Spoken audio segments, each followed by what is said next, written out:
You're listening ad-free on Wondery Plus.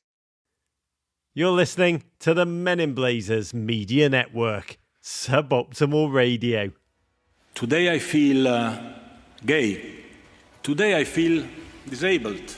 Today I feel a migrant worker.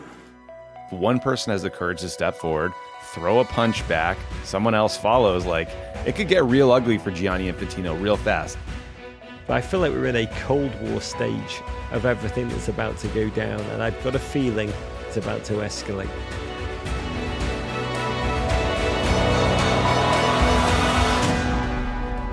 Welcome back to World Corrupt. This is episode 6. Raj, this thing's happening, buddy.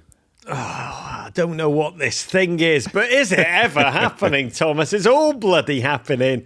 And I've said this on Men in Blazers as we podcasted daily, but as we tape this, we are currently on day 4 of the World Cup, and yet I feel like Tom Hanks about an hour and a half into Castaway, but if only I look that good still. Fear not, my friend. I am here to be your Wilson on this very special episode of our Crooked Media and Men in Blazers mashup. A mashup that goes together like, well, FIFA and corruption, Gianni Infantino and ill-advised uses of the first person, an American victory over England. It's coming.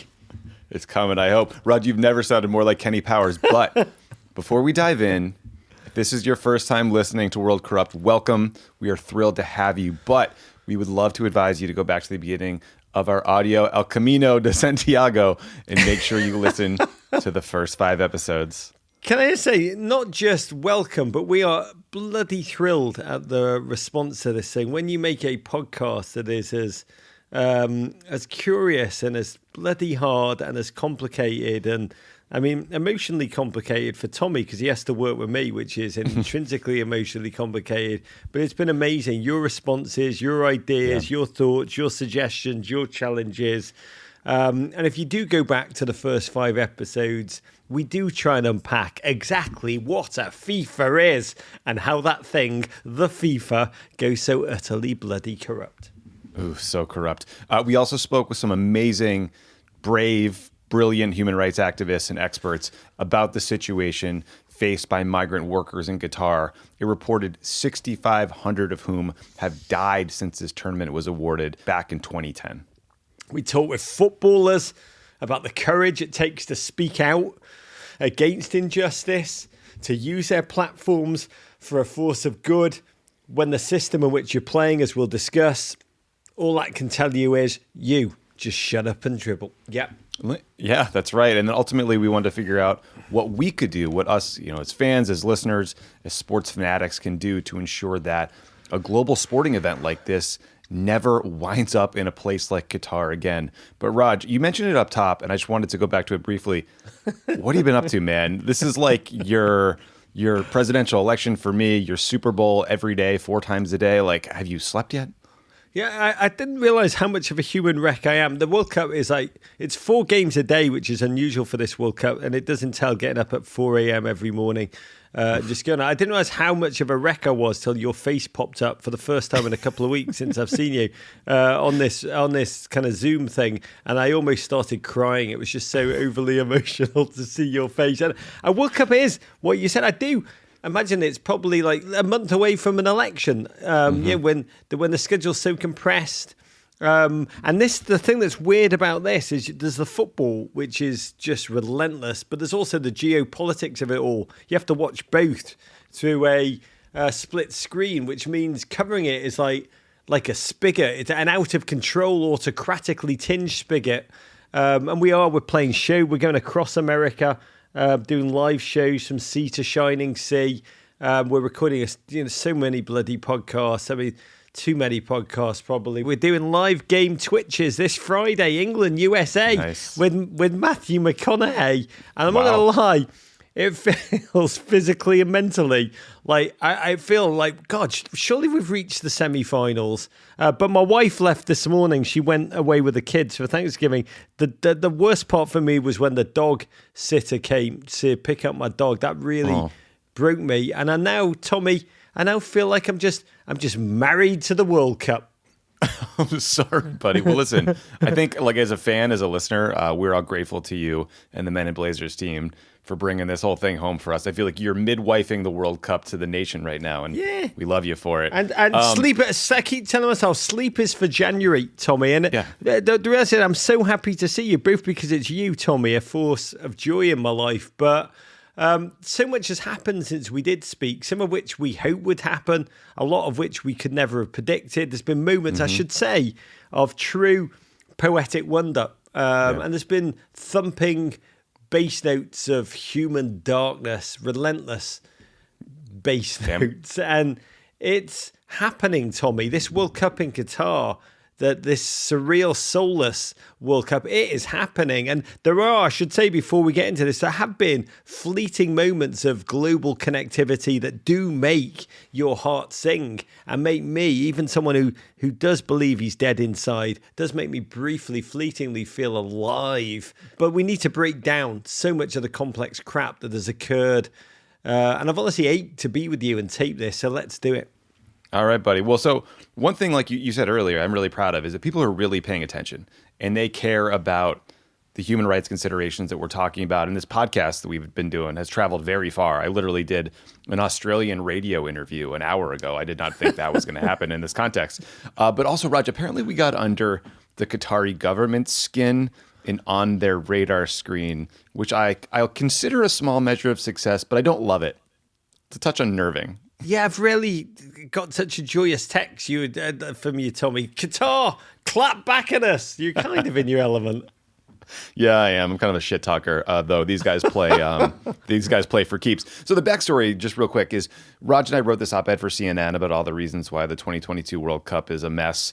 I won't summarize that here. You guys will listen to the series.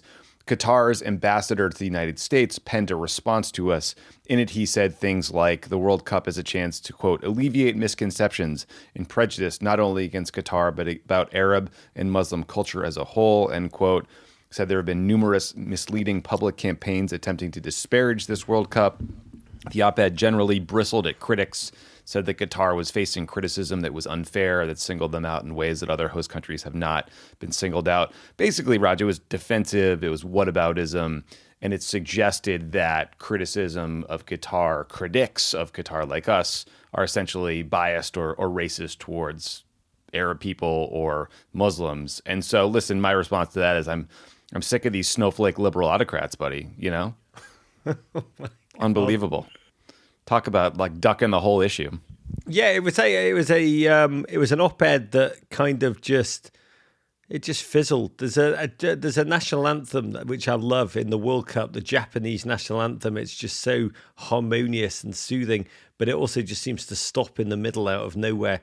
And that op-ed, it just kind of began and then ended without actually making the point. And I got a text from Tommy telling me, buddy, maybe you should start two-factor authenticating all your accounts, which is exactly what I needed to have in my life, Tommy. Yeah, the timing is not my strong suit. There was a British investigation, however, that found that hackers targeted critics of the World Cup and had been doing so since 2019. There were over 100 targets, Michel Platini included. I can imagine someone that is somewhere is flicking through my photographs of my recent holiday at the Jersey Shore as we speak, and God bless them. You're welcome to them. Yeah, you're going to find a lot of dog photos on my phone. One of the more surprising news stories from the past few weeks, though, Raj, is that disgraced former FIFA president Sepp Blatter has found religion and now says that giving Qatar the World Cup was a mistake. I guess the road to Damascus goes through Doha, Raj.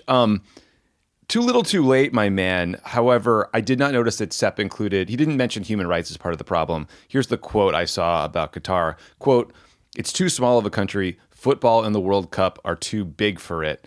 Blatter goes on to say that it should have gone Russia 2018, the United States 2022 to bring together, historic rivals from the Cold War. Boy, Sepp, if only there had been a way to know how big or small Qatar was before the ceremony. Very impressive stuff here. Yeah. What did you make of this confessional? Yeah, I'm just found my mind when you said Sepp Blatter has found religion. I was like trying to work out what religion must that actually be, and is it Satanism? I mean, the Sepp Blatter moment, what did I feel about that? I probably feel about that the same as you do when you watch like Bill Barr or John Kelly have a belated moment that feels like a sudden burst of lucidity about the past couple of years, but you can't help but scream out loud. And Sepp Blatter gave this interview to a Swiss newspaper. Why did this come so many years too late? And you kind of feel it must just be about legacy burnishing or an attempt to inject quotes into the public record for reasons of historical legacy.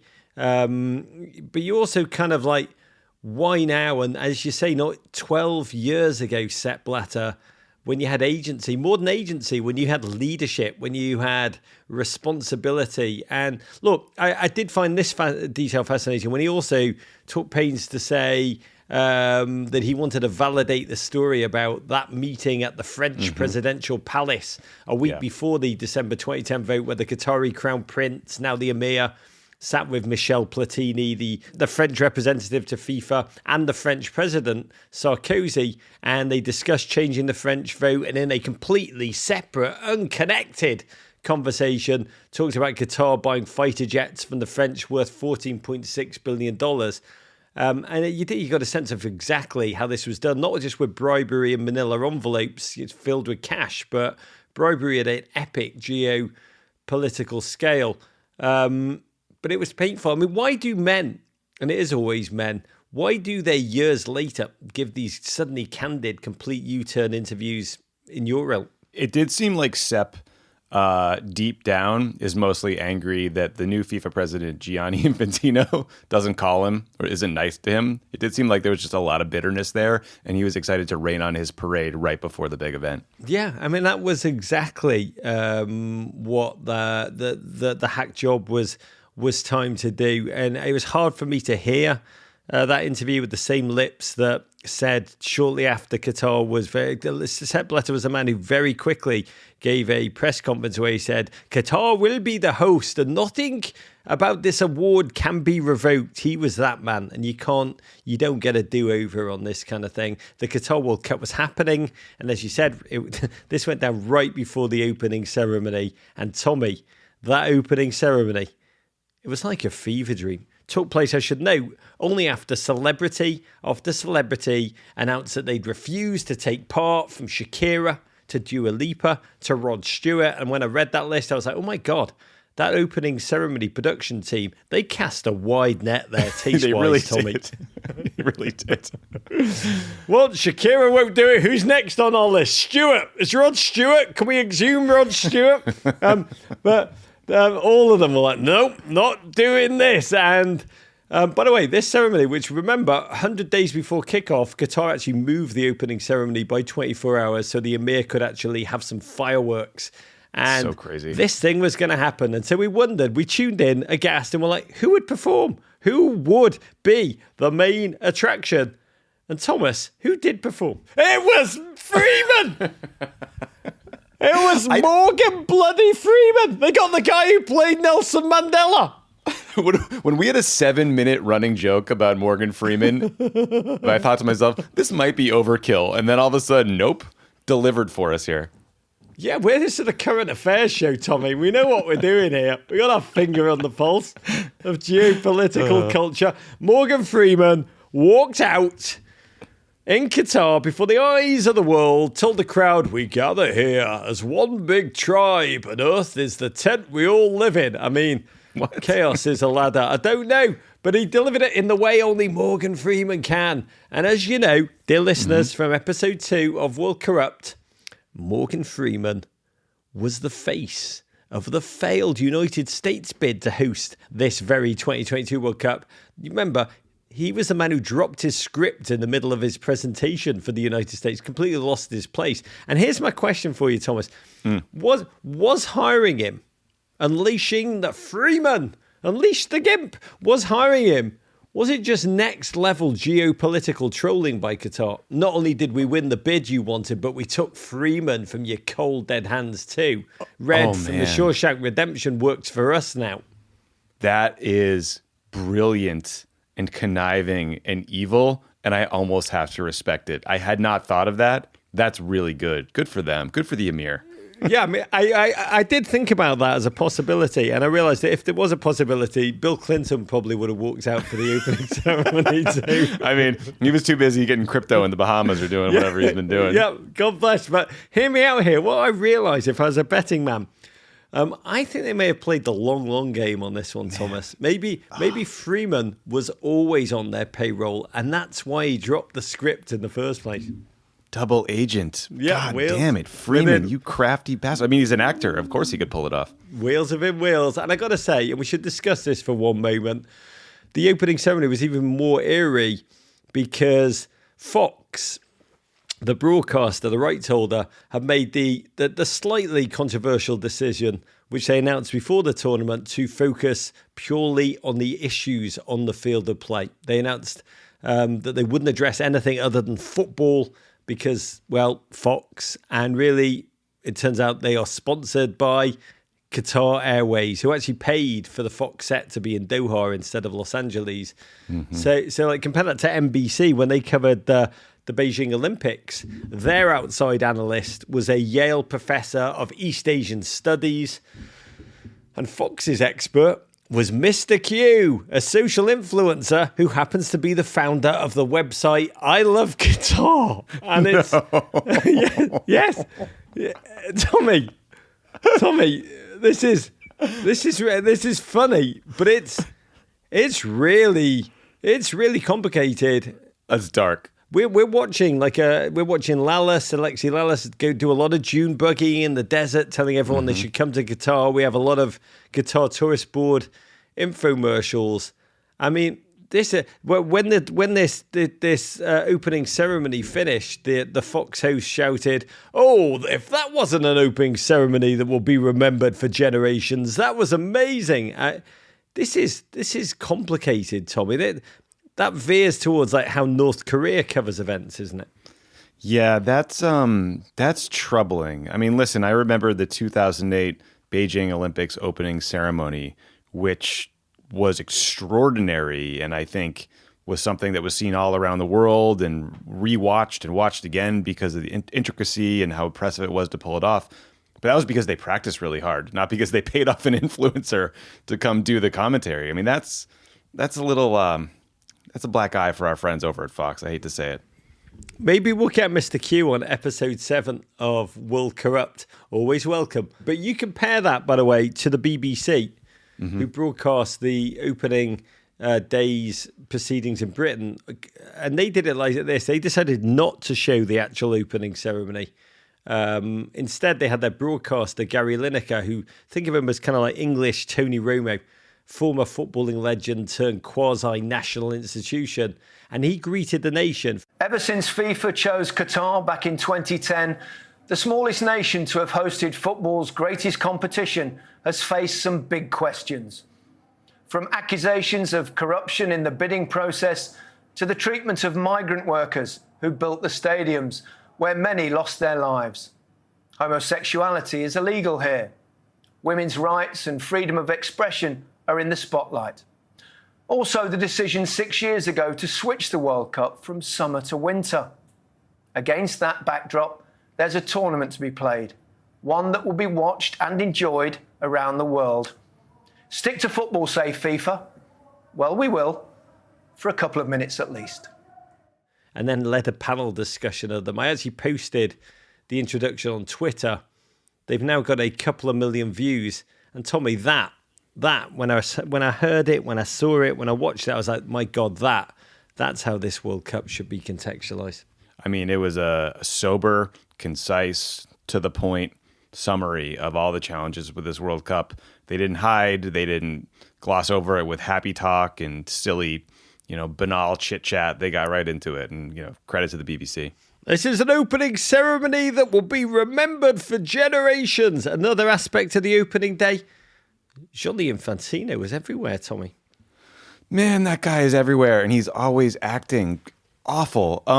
Before we get into his many antics, and there's too many chapters of the Infantino story here, Can you give listeners just a quick 101 about who Gianni Infantino is? Are you talking about the current president of FIFA, the gentleman who succeeded Sepp Blatter back in 2016, another Swiss gent. What are the odds? Who looks like he came to FIFA. Essentially, if you've not seen who he is, just shut your eyes and imagine the character that has run Spectre in 7 Bond films over the past 2 decades. Got it. He's bald. He emanates a sort of just greasy banality of evil. He's toothy, just needs a cat on the lap and the head back cackle opportunity and e-criming. And he's actually moved his family over to Qatar. This is something Sepp Blatter blurted out in the interview. Yeah, Why what has he was moved that? his family to Qatar? We don't know. His kids are enrolled in Qatari schools. And even Blatter, when even Blatter says this is bloody weird and not normal, that's kind of like, that is in us. That's like Ivan the Terrible being like, yep, Vlad the Impaler, he was bad. And in the run up to the tournament, your man Gianni Infantino, he had the chutzpah, I think that's a Swiss word, to send a letter to all of the players, all of the athletes coming to the World Cup, in which he said, we know football doesn't live in a vacuum. We're equally aware there are many challenges and difficulties of a political nature all around the world. But please, do not allow football to be dragged into every ideological or political battle that exists, i.e., stick to football, which was really a stunning moment. I'd say not well received from the players I've spoken to. But this is an organisation, listeners, FIFA, which has spent much of the last 20 years boasting how football can change the world. If you just pause the podcast, Google FIFA football change world, and you will just get hilarious. Essentially, you'd think it was Nelson Mandela FIFA, because FIFA has thought it's Nelson Mandela. And then he followed this up almost immediately by going to sit down. I can't even understand this. I was so excited to speak to you, someone who will understand this. He then sat down with the G20 and demanded a ceasefire between Ukraine and Russia. Yeah, so I agree with your take on the letter. It seemed to lay out his cowardice in black and white and then piss off everyone who received it and piss off all the human rights groups. So I'm not sure that was a big win for Gianni. That may have been it. That may have been Johnny's aim. Let's be careful. Yeah. All the things you've named. You've just suddenly made sense to me of this thing for the first time. But why would the G20 have that bloke address him in the first place? Yeah, so Gianni Infantino goes to the G20, which is a meeting of the world's largest economies. They gather together. They work on major issues. This year, I think the focus was Ukraine. And while there, Gianni Infantino, he addressed these world leaders and he made this impassioned plea for a ceasefire between Russia and Ukraine during the World Cup. And here's a quote. To your point earlier, Raj, he said, quote, "Football is a force for good. We are not naive to believe that football can solve the world's problems. We know that our main focus as a sports organization is and should be sports. But because football unites the world, this particular FIFA World Cup, with 5 billion people watching it, can be a trigger for a positive gesture, for a sign or a message of hope," end quote. Raj, he's so close to getting it. He's so close to getting it. Why does Gianni get to go to the G20 and talk about politics and the players can't wear an armband? Well, I think maybe to defend Johnny, I'm not sure if this is the right day. I think he went on a Tuesday, and Tuesday is the day of the week when football can be about change. He wrote the letter. He wrote the letter on a Thursday in defense of him. But why would the G20 have him? This is a national geopolitical operation, and why they'd let the football guy in who has no interest in change or any of this stuff was befuddling. Also befuddling, if we're going to be candid, Infantino became very close with Vladimir Putin during the 2018 World Cup, which was hosted across Russia. Yes, he did.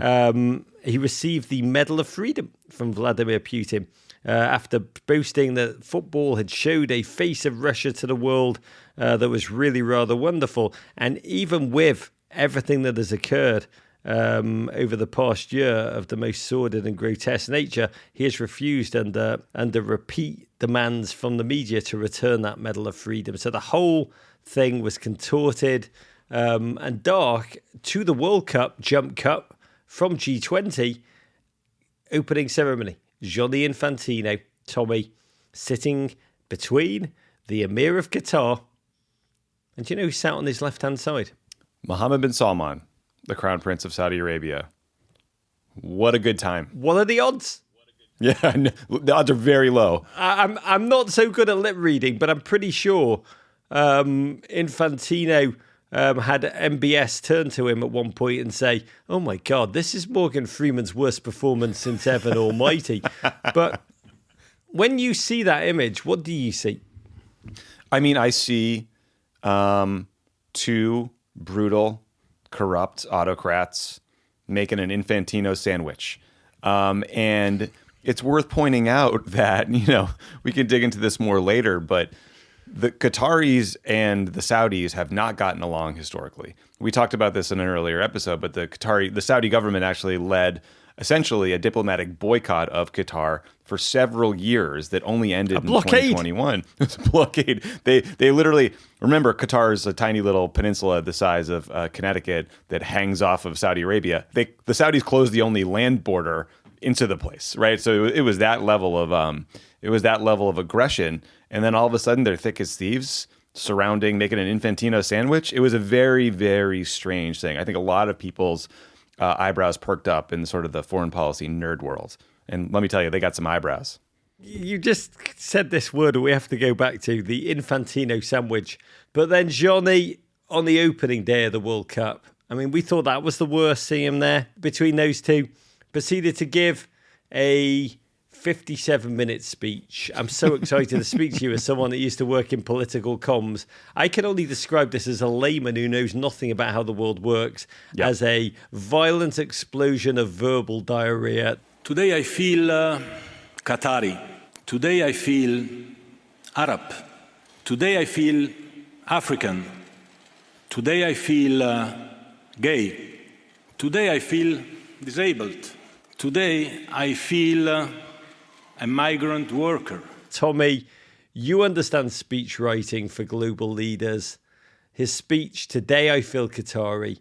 Today I feel Arab. Today I feel African. Today I feel gay. Today I feel disabled. Today I feel a migrant worker." I mean, all said, by the way, in front of a stunned audience of journalists, a masterclass of whataboutism, a black belt in whataboutism, unhinged to me, the average layman. But Tommy, you understand what was really going on. Tell us, what was this? Raj, it reminded me of the scene in the film Billy Madison, where he says, "At no point in this incoherent, rambling speech was Gianni close to anything resembling a rational thought, and we are all dumber for having listened to it." I mean, as you said, today I feel Qatari, I feel Arab, I feel African, I feel gay. You're none of those things, buddy. You have no idea how those people feel. My takeaway from this whole thing, Raj, and this is the only way I can make sense of this 57-minute rant, which credit to everyone in the media, by the way, for calling it what it was. The reaction was universal and brutal. My takeaway from that speech was Gianni Infantino's goal is to show to his trillionaire Gulf Arab sponsors, he'll go to the mattresses and he will stay there and he will battle for them. That's the only rational explanation I can think of. Yeah, and there's one detail. I mean, the Billy Madison thing I love because it's taken me to a happy place. But to get back to the darkest of human places, let's get back to staring into the abyss together, Thomas. There was a rationale here. This was not an insane rambling. It's been written about as if it was that weird moment when a global leader who sat with G20 global leaders tried to reveal an empathetic side from his formative victimhood as a pre-ball ginger with freckles and could try to parallel that to the suffering of workers who toiled to the point of death in 120-degree heat to build his tournament for World Cup readiness. And the reality is there is a rationale here, and that rationale is a number, and it's $7.5 billion. That's the number. That's a number that FIFA are projecting to glean, to harvest off this event. So when you saw that, was any part of you like, this is a gentleman who is, I love your thing, we're going to go to the mattresses. We're going to go to the mattresses. We're going to stand up. We're going to draw fire from our host, Qatar, who's freaking out a little bit with the scrutiny, with the criticism, with the incoming. I mean, people were comparing this to the Fire Festival, to Ja Rule would organise a better World Cup. I mean, that probably, the Ja Rule stuff hurts. I mean, the other stuff, sticks and stones will break my bones, but Ja Rule will really hurt me. It sure will, yeah. You're making $7.5 billion. Was he just speaking to an audience of one there, essentially, the Emir of Qatar? I think he was, and also I think to Saudi Crown Prince Mohammed bin Salman, and we can dig into that more later. But I saw a man, Raj, who thinks he is unstoppable. Amnesty International immediately criticised Infantino of dismissing human rights criticisms, treating demands for equality as part of a culture war, which was really his effort. And I watched it and I was like, it's funny to watch him. It's deeply sad to watch him.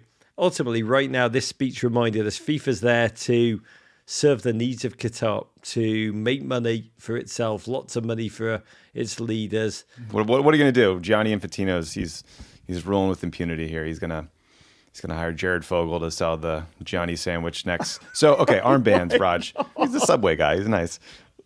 That's so funny you mention that, because in my head when we were doing that segment, I kept thinking of Jared Fogle, but even I managed to suck the Jared Fogle comment back in. You went there. Hey, listen, I live there. Tommy, is it time for us to pivot into armbands? Yeah, I do think. Look, there's no World Corrupt episode that's complete without a armband discussion, a sartorial section. By the way, it was a name that when we were trying to work out what to call it, I originally wanted to call the podcast Pod Save Football, which is actually true. Ultimately, this is what we're discussing. Please save the soul of the game. Tommy wanted to call it Today in Armbands. Today in armbands today is actually what I want to call it. No. So I think as we discussed in a previous episode, Raj, 8 European national teams had planned on having their captains wear these One Love armbands during the matches. They had rainbows on them. They were symbolizing diversity and inclusion. It was kind of like a catch-all, feel-good protest message. At least that was the plan until FIFA got involved.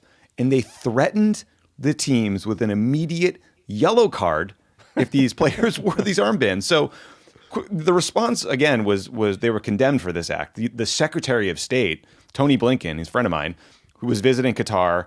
He was there for the USA match. He had a bunch of meetings with Qatari officials. He was asked about this move, and he actually condemned FIFA. He said no one on a football pitch should be forced to choose between supporting these values and rooting for their team. But it worked, Raj. FIFA bullied these European teams out of wearing these armbands, these kind of, let's be honest, rather innocuous armbands.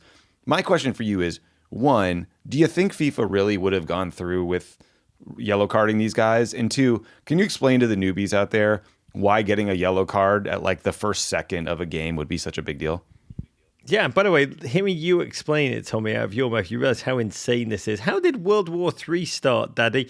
Oh, it started with like a tiny strip of polyester and the battle of it. It makes you realize how weak FIFA is. Like, you can't handle that much, like a strip of bicep criticism. You can't deal with that. Come on. Bicep criticism. God, that's an amazing concept. I'm not sure if as I'm looking at my own, do I even have biceps at this point in the World Cup? Am I that wasted away? There. Look, it's not about me. It is about this. It's about armbands. It's about the important things in life. And again, cast your mind back where we talked about how England, my nation of birth, I ride with Team America now, but England had talked at great length for months about how deeply they were researching the issues around this World Cup.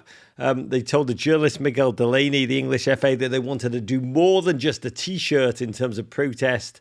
And they ended up doing something quite less than a T-shirt. This strip of the captains all wear this tiny armband to say captain on their arm. They were going to have, and 8 European teams ultimately signed on to this, that they would have their captain's armband be coloured in pride colours and contain the pretty unoffensive slogan, One Love, which when I read about it, I thought, well, that's a gesture.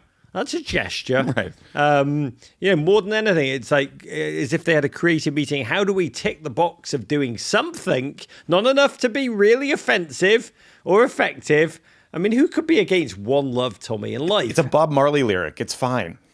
Come on. Yeah, I mean, One Love. No, sorry. We've got to respect the people who think there's 2 loves or maybe 3 loves. So let's think about Hugh Hefner's feelings in this. I don't know. Yeah, I don't know. I like the way you're going rather than where I was going. But the reality is, this was a kind of nothing that's become a massive something because they petition FIFA. Any outfit you wear, any strip, anything has to be sent to FIFA. They have to sign off on it. They sent this in September.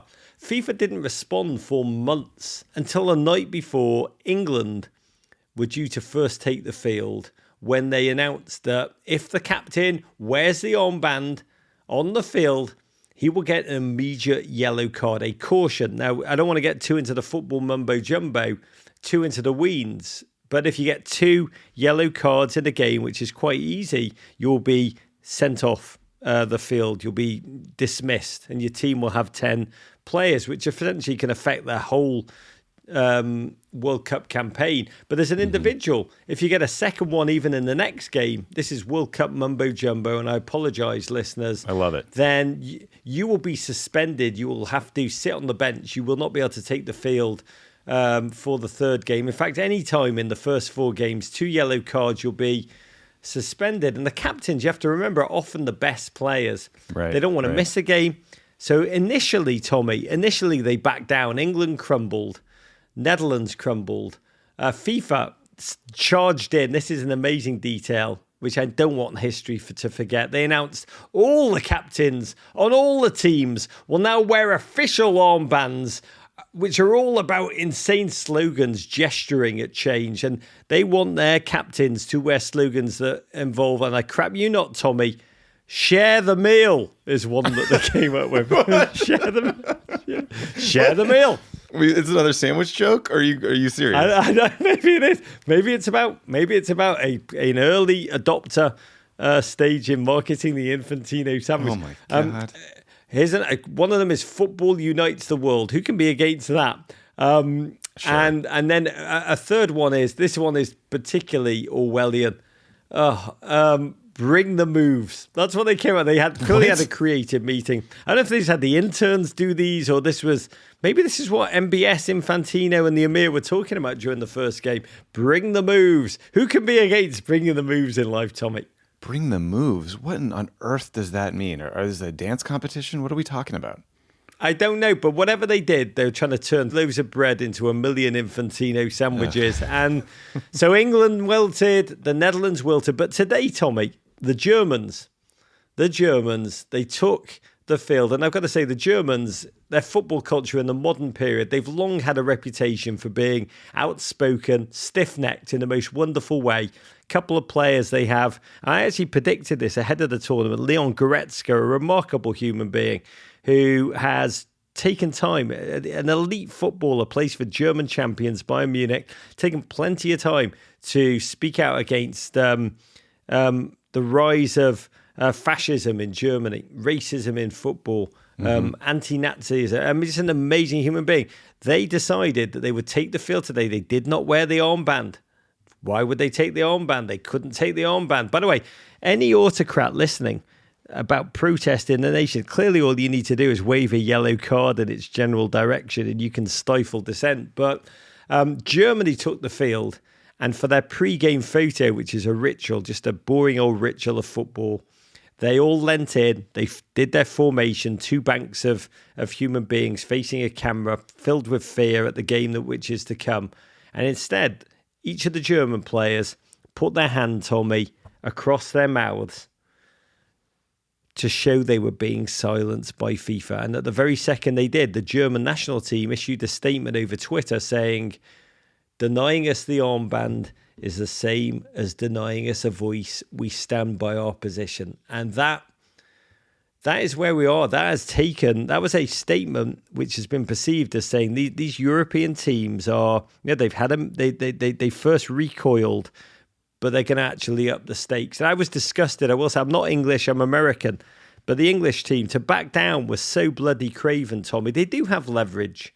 I mean, they could have all walked on with the armband, right, and said, okay, Qatar, kick us out the tournament. I do think, though, what we're seeing time after time after time is examples of the organizations involved trying to silence players, silence teams, and in so doing... Silence fans, and in so doing, raising more awareness about the underlying problems than they would have if they just let these guys wear the armbands. Same as the Qatari ambassador to the U.S. writing his little op-ed in response to us idiots, Raj. I got 10 times more requests to go on TV and talk about our op-ed after they responded to it than I did before. It's like when you're an autocrat, when you say everyone doing what you say, when you control the media, you're not always good at kind of the more deft touch elements of winning a PR campaign. I mean, that is so true. I mean, you do create internal fear. You create a moment where Roger's scrambling to do the two-factor authentication. And I will just say, if anyone's listening from an autocratic government, I think I've done about 30% of my accounts at this point. You just don't know which they are. That's all I've got for you. This password is Blazers, man. No, my password's not that. It's FU FIFA. But the 1, 2, 3. But this is going on against a backdrop of insanity, and it's a battle of symbols in this moment, Tommy. Qatar security every day banning fans from taking any rainbow anything. There's a war over the rainbow. The Welsh fans have the whole World Cup journey. This wonderful nation that have qualified for the World Cup for the first time since 1958. We had Matthew Rees from the Americans come on one of our live shows, great. And he talked about how he doesn't care whether they win or lose. They just want to show the world that Wales exists and is not England. I call it America's Portland. It's like America's Oregon, right? Yeah. Wales for the That's Britain. amazing. I love that. He's like, we just want to show the world that Wales is separate to England, and the 800 years of oppression that we've had from the English. They can, we want to put up a finger at that. They're joyous. They're wonderful. It's an amazing story that they've had to get into the World Cup, and they're savouring every second. Their fans have for years worn this bucket hat in the colours of the Welsh flag with a tiny bit of rainbow involved. All those hats from the women in particular were taken by an overzealous security. Someone walking into the stadium with a tiny rainbow on their shirt was. By the way, we had a great tweet from a fan trying to get in with a Men in Blazers scarf that I'd even forgotten we'd released 5 years ago. That has the slogan on it: "America, we took out Sepp Blatter. Now we're coming for you." And security have got me in a corner of the stadium. They're banning it. And FIFA, by the way, have not issued a statement. They won't answer journalist questions about what they think about security taken away. This is hilarious, but it's not hilarious about rainbow items. This is the battle. Yeah. German minister Nancy Faeser was at the game today watching Germany play. She sat by Infantino probably not going to make a Nancy Faeser sandwich, I'd imagine. She took off her jacket. She's a government minister. She cannot be yellow carded. Took off her jacket, and she was wearing the One Love armband, Tommy. Good for her. Yeah, amazing. And Gianni Infantino just spent the next hour staring at his phone as if he was too busy typing away to create another bonkers speech to notice it. And all I can say is sports is always political. We all agree that. You must be agreeing if you're listening to this. This World Cup is the single most political thing I have ever witnessed. And England play again on Friday against the United States. It'll be fascinating to see what they do. They've taken a lot of crap, and I hope they take a lot more from the English public, who've made it clear that by just wilting, by pretending to gesture about freedom, about LGBTQ rights, and then just wilting because of a yellow card, that it makes it seem like LGBTQ rights are not worth fighting for. And that is abominable. By the way, tiny detail again. Sorry to go so deep, dear listeners, but a weird and wonderful thing that happened this morning. The Danish FA president, we love Scandos on this show. The Scandinavians are a real pathfinder. We do, don't we? Why are they so great pathfinders? They're just great.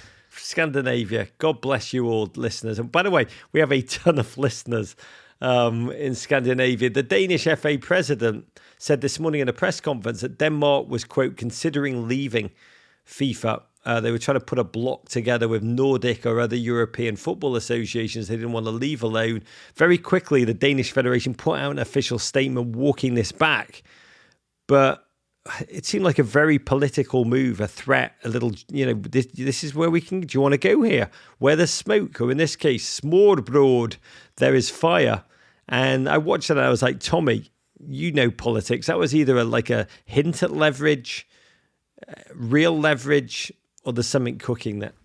I liked it. I mean, The hardest thing in politics is getting someone to jump first. You know what I mean? Like, there's strength in numbers. Listen, I'll go to my kind of well of knowledge because that's all I got. Like the 2016 Republican primary. Remember when Trump would just kick the crap out of all his opponents and none of them had the guts to stand up to him? Look what happened. But, if one person has the courage to step forward, throw a punch back, someone else follows, like, it could get real ugly for Gianni Infantino real fast. And if I were him, I might lie in bed at night and think to myself, why do I look unbelievably constipated and uncomfortable next to the German interior minister, but I am like thick as thieves with Mohammed bin Salman, the Saudi crown prince, who ordered the execution of a journalist as recently as 2018. This is a man who is completely out of control. He's been compared to Saddam Hussein by people who know him. Like, hey, Gianni, do some soul searching, bro. Yeah, I listened to you say that, and I need to defend Johnny here because, Tommy, I look at you. You're a young, good-looking, successful bloke. You were never a ginger with freckles who was bullied by lots of Swiss kids. You don't know his pain. You do not know his pain. The true fixture, the true remarkable moment of the tournament was when Saudi Arabia came back from a goal down against powerhouse, actually tournament favourites Argentina, who were on a 36-game unbeaten streak and beat them 2-1. This is like, listeners, if you don't know anything about football, like me, I don't know anything about football either. It's like a 16 seed in March Madness knocking off a number one. Think of a UMBC Retrievers clipping Virginia, or watching the game. I was like, God, I got to speak to Tommy, because it was incredible to see the Emir of Qatar looking at the game and wrapping a Saudi flag around his neck as if it was a scarf. Tommy, can you explain this to me? Because that was conscious. That was not a football moment. That was not a man getting lost in 90 minutes of transcendent poetry. This was a man saying, I know what I'm doing. I know that the world's eyes are on me. I know that the region's eyes are on me. I was just in an Infantino sandwich, and now I'm going to communicate this. What was being said? Raj, I mean, I do think that Saudi Arabia is looming large over this entire World Cup. And, part of it is their bid for the 2030 World Cup. We can get into that in a second. Part of it is that bizarre moment when the Emir of Qatar wrapped the Saudi flag around his neck, seemingly a signal that, all the bad feelings are now over and we're friends again. But I do think that, the role of the Saudis in this tournament going forward will probably say more and render a more definitive verdict on the future of sports washing than anything that really has to do with Qatar. Sometimes when I start talking about the Saudis, people will say to me, like, Tommy, you worked for Barack Obama. He met with the Saudis. The United States has had a relationship with the Saudis for years. The U.S. sold them tons of weapons during the Obama administration. That is all true. And there is some rank hypocrisy in what I'm saying. But what I want people to understand is that the current crown prince, Mohammed bin Salman, the bread in the Infantino sandwich, he's scary and he is different than past leaders. Like, again, I've mentioned Mohammed bin Salman ordering the execution of Jamal Khashoggi back in 2018 a couple times. I'll spare you all the gruesome details, but it's as bad as you think and worse. But, MBS is what he's called for short, came to power in a brutal family power struggle. He locked up and tortured his own relatives. The Economist reported, Raj, that he once sprayed the ceiling with bullets during an argument with his own mother. Imagine you're fighting with your mom and you pull out your AK and you start ripping bullets into the ceiling. That seems a touch off. He launched this war in Yemen that has created a humanitarian catastrophe. He sided with Russia by reducing oil production to keep prices high in the midst of the Ukraine war. And so that list just goes on. And, as listeners to this podcast know, like, FIFA is an organization with a bit of a corruption problem. And in my opinion, MBS is a corruption dealer. He is willing and eager to try and buy off powerful people. He just cut a $2 billion check to Jared Kushner recently. He's steering money into Trump's hands by hosting these live golf tournaments at his clubs. They signed a licensing deal with Trump to buy some, do some resort in Oman. And now we're seeing Gianni Infantino there sitting with MBS, sitting with the Emir, palling around with MBS at the G20. And I just feel like the Saudis have some momentum, which brings us to this very weird story, Raj, in The Athletic about Lionel Messi, the one true GOAT, as I've learned, and his role with the Saudi government. Can you help us? What the hell happened there, man? So Lionel Messi is the single greatest player in my estimation. Say out for another podcast, a footballing podcast, say Men in Blazers. He and Ronaldo, it's like the LeBron and Michael Jordan of the modern game. I am definitely Team Messi. He's a remarkable little man. He looks like he's wandered out of Supercuts, but when he plays football, he runs with the ball as if it's stuffed inside his boot and no one can get it off him. It's his 5th World Cup. He's playing for Argentina. He's desperate to win a World Cup. Never done it. You really, in the eyes of the world, not for me, but in the eyes of the world, you need to have won a World Cup to be considered truly great. He's meant to go for it here. His team crapped the bed against Saudi Arabia. And the English journalist Barney Renee tweeted during the game, consolation for Messi, a great day for his second job as Saudi tourism ambassador. And yes, this is the thing. Lionel Messi, a footballer, but he has signed on to become an ambassador for the Saudi Tourist Board. He's been used thus far mostly to brand build. He's visited. He's sat on boats in scenic locations. He's said how much he loves it there, how he can't wait to come back. And the Saudis are now reported to be about to make a bid to host the 2030 World Cup. It's a joint bid with Greece and Egypt, but it gets deliciously complicated here because Lionel Messi, Argentinian GOAT, Argentina is said to be poised to bid what for the 2030 World Cup, along with Uruguay, Chile, Paraguay. And so the notion of Argentina making a bid to host the World Cup and Lionel Messi, their greatest modern player of the 21st century, being the face of Saudi legitimacy, Tommy, it's just dystopian. Yeah, it really is. I mean, in like, you know, his people will argue, oh, he's not actually advocating for the Saudi 2030 bid. He's just talking about this like he's a tourism sponsor. He's advocating on behalf of the Saudi Arabia Vision 2030 initiative, which basically is it's the brainchild of Mohammed bin Salman. It's his effort to diversify the Saudi economy away from oil and gas into something more sustainable and diversified as the world reduces its dependence on fossil fuels. But there's really no disassociating the two. And it is just bizarre. Like, I think I read that Lionel Messi made $120 million last year. I just don't know why you need, the extra 25 million pounds for this Saudi deal. Apparently, Ronaldo turned down a much less generous offer, $5 million. It's remarkable. Maybe Lionel Messi really just ultimately is a one-issue voter, and his issue is armbands. He's just really agitated about the future of armbands. Yeah, armbands. I just gotta draw the line. Armbands, and he's not alone. David Beckham has signed. This is really quite something. A 10-year deal, $15 million a year. It's been reported over 10 years to be Qatar's brand ambassador. A role which right now, again, you say it's just, and David Beckham's role seems to be largely just involve him wandering around the spice market and declaring, it's one of the best spice markets I've ever been to. But, English fans, for whom he's an icon, a legend, he is England, incarnate. They're seething. The English media, they are shocked, and they keep saying, David, do you regret being made to be the face of Qatar? And he doesn't answer. And it's hard to watch because David Beckham has long stood for a carefully cultivated brand of good. He really has. David Beckham has long been a gay icon. There's an English gay comedian, amazing guy, Joe Lissette. So funny.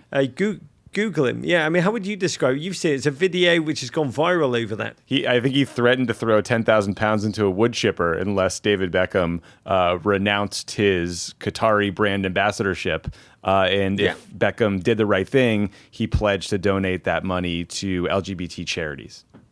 Yeah, he did put $10,000 into the wood chipper. He's very clear to say £10,000. He was very clear to say that the money went in, but don't worry, I didn't, wood chip £10,000. I gave it to LGBTQ charities. He had the incredible line, this is heartfelt, I consider you to be a gay icon. You're the first Premier League footballer to do shoots with gay magazines like Attitude, to speak openly about your gay fans. This is the great line. And you married a Spice Girl. which is the gayest thing a human can do.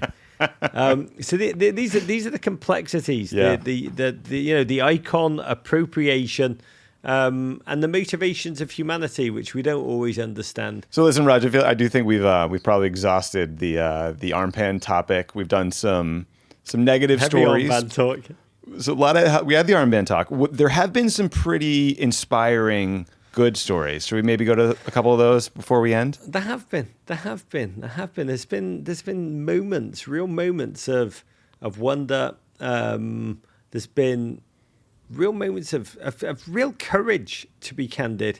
Yeah. I mean, we should say Iran qualified for this World Cup. It's been incredibly complicated, both for the protesters and for the players.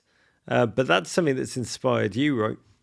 Yeah, I mean, listen, there was this incredibly emotional and courageous moment where the Iranian national team refused to sing their national anthem, the Iranian national anthem, in solidarity with protesters back home. And to the folks who don't know what's going on in Iran, basically since September, when a young Iranian woman named Mahsa Amini was brutally murdered by Iran's so-called morality police, there have been massive protests in the streets. And the morality police, they're nothing more than thugs who arrest and abuse Iranian citizens, usually women, for not wearing a headscarf, but they will ruthlessly beat them. In some instances, have killed a number of people for not wearing a headscarf or something.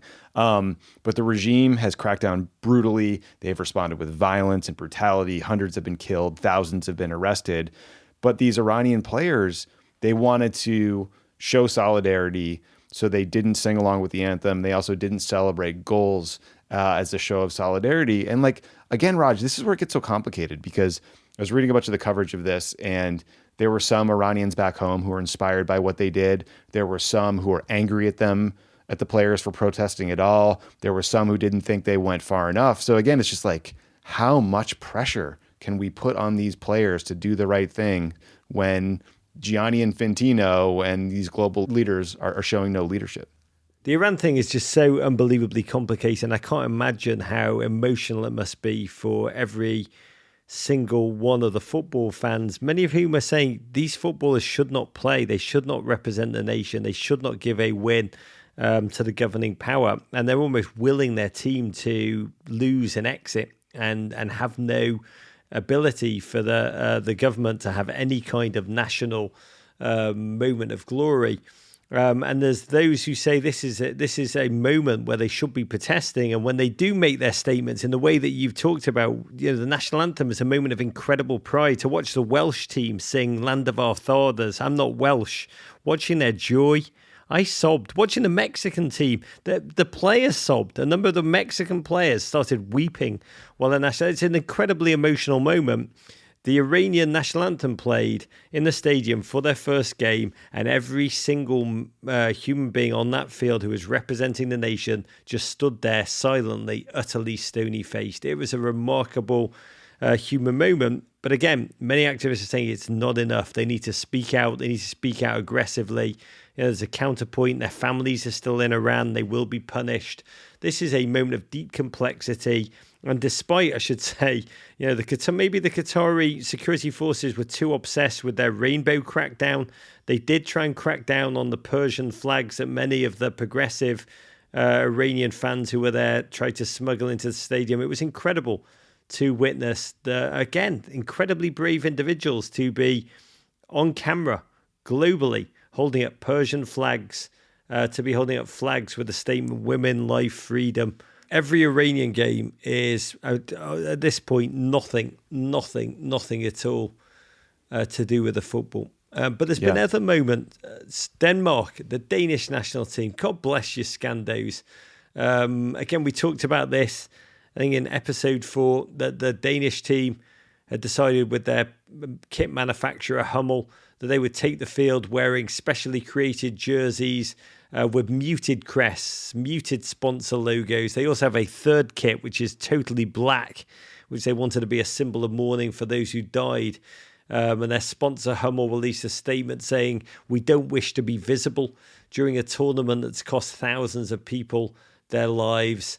That has been remarkable to witness. It was a deeply effective moment, a deeply communicative moment, a messaging moment around the globe. And I'd say FIFA has stepped in micro ways on jerseys. FIFA are on it on the jerseys. Belgium, Tommy, had the word love as a tiny detail on the inside of their collar on their second jersey. And FIFA stepped in at the last moment to ban that. FIFA, don't you think it's fitting, Tommy? FIFA are, of course, anti-love. That is perfect. And especially like the absolute minutia they will get into to ensure that no one expresses themselves in any way possible it's remarkable. It's embarrassing. This is where we are as we're on day 4. And I do believe, Tommy, we will be podding again. Please God, soon. I've got to, there's a stupid way to talk about football, but my God, you're the man who came up with the notion of an Infantino sandwich. Right? I think right now we're in again, you understand this stuff more than I do. I'm just a humble sports reporter, but I feel like we're in a Cold War stage of everything that's about to go down. And I've got a feeling it's about to escalate. Yeah, I think you might be right. Raj, we got to close by saying some nice words about our boys, the U.S. team. I went to a pub in Santa Monica with a buddy of mine, English pub. I ate fish and chips. I got to tell you, with all the terrible stuff we've talked about in this series and with Qatar, it was such a beautiful thing to watch our team play well, to go nuts with a bunch of people. When Christian Pulisic passed that beautiful ball to the other guy whose name I don't know, and then he scored. Tim Weah. His dad, by the way, Pod Save America. Tim Weah's dad, one of the greatest African footballers of all time, is currently the president of Liberia. So again, geopolitical fans of this podcast. Yes, Way. What a story. That's so cool. This is a lovely moment. George Weah, one of the greatest footballers of all time, now the president of Liberia, never played in a World Cup. Liberia never qualified. It made him ache to watch his son pull on a United States jersey, score a delicious goal, and he tweeted out last night. It's actually really beautiful. And anyone who is a parent, Tommy, God bless you, Tommy Vietor, and your beautiful partner. But anyone who is a parent, he just tweeted out this incredible footballer of his son. And it's hard to be the son of a true great. It's hard to be the son of a true great. Last night he tweeted proud papa, a photo of the two of them. It's a magnificent moment. But I am digressing. You're saying you watch the game, you're in the pub. No, I loved it. To be in a pub with a bunch of people going nuts for your country is the best feeling in the world. And we won't talk about what happened in, I think, the 82nd minute when the Welsh team scored. But we looked good for a while. Christian Pulisic looked good for about 70 minutes. We got to keep him healthy on the field going. But I don't know. I'm excited for the game Friday. Are we ending on a football note? Is that what you're asking me? Let's end this thing let's bring it back to happiness. And I'll say, just for listeners who may be confused at this moment because of my English accent, do not let my accent fool you. I ride with Team America now in every way, like Kenny Powers, like Bruce Springsteen, like Dolly Parton. 100% behind this United States team. I mean, I love them. I adore them. I love the growth of the game here on the men's and women's side. It's the story of my lifetime. And I love these young guys. I know a lot of them very, very well. They're a very talented, very young, they are the most talented as a group of individuals on the men's side, because our women are world beaters. But on the men's side, they're the most talented group of young individuals our nation's ever created. And I can tell you, they're so young, they don't know how to be afraid. They truly are fearless. And we play England on Friday. It's a massive game for the team, for the optics of progress in terms of the growth of the game on the men's side. And I'm filled with excitement. I mean, I adore this team. I am cheering for them. I'll be watching on Twitch with McConaughey, cheering on for the United States boys just as loudly as he will. And ultimately, this is a one piece of life truth that I will give you. People want to know why. It's a complicated answer. I actually wrote a piece for the Wall Street Journal about why. But it boils down to this. Tommy, one simple rule in life. If Piers Morgan is on one side of an argument... Yes. Always choose the other, right? Beautiful. Absolutely beautiful. God, I love that. What a rule. What a way to live.